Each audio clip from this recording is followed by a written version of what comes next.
Thus, the thing in the corner. I don't remember falling asleep. One moment I was scrolling through my phone, and the next I was lying awake in my room, staring at the ceiling. At first everything felt normal. The quiet hum of my fan, the faint orange glow from the streetlight outside my window, the rhythm of my own breathing. But something was wrong. Something felt off.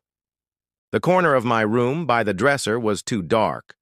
Not just shadow dark, this was thicker, heavier, like the darkness itself had weight. I blinked, rubbed my eyes, and looked again. Still there. I told myself it was nothing. Maybe my eyes were just tired. Maybe I left some clothes piled up and it just looked strange in the dark. But then, it moved.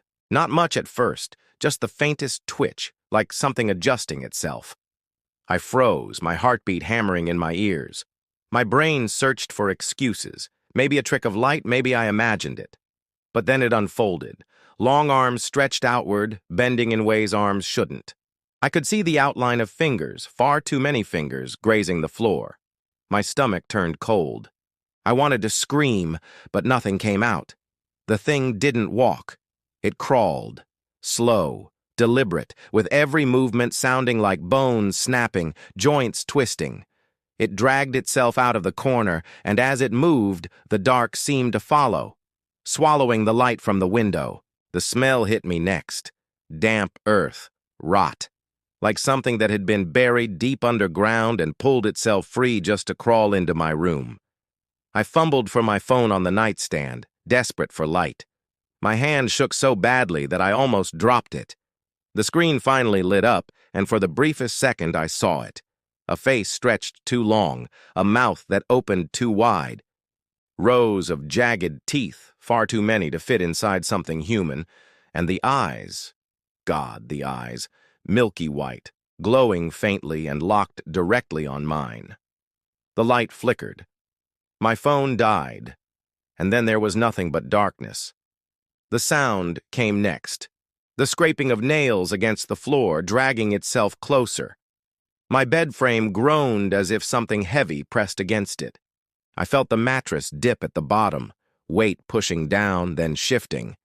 It was climbing onto my bed. I couldn't move. Couldn't breathe. I lay frozen, every muscle screaming to run but refusing to listen. The mattress dipped again, closer this time, until the weight reached my legs. I felt it. Cold. Bony fingers brushing against my ankle. My skin burned where it touched, like ice and fire all at once. Slowly the weight crept higher. My knees, my thighs, my chest. The air around me grew heavier, thicker, harder to pull into my lungs. The smell of dirt filled my nose until I thought I would choke. And then, its face was inches from mine. I couldn't see it fully, but I could feel it. Its breath was hot, damp, crawling across my cheek. The sound of its teeth grinding together rattled in my skull. It leaned in, mouth opening wider, wider. And just like that, I woke up.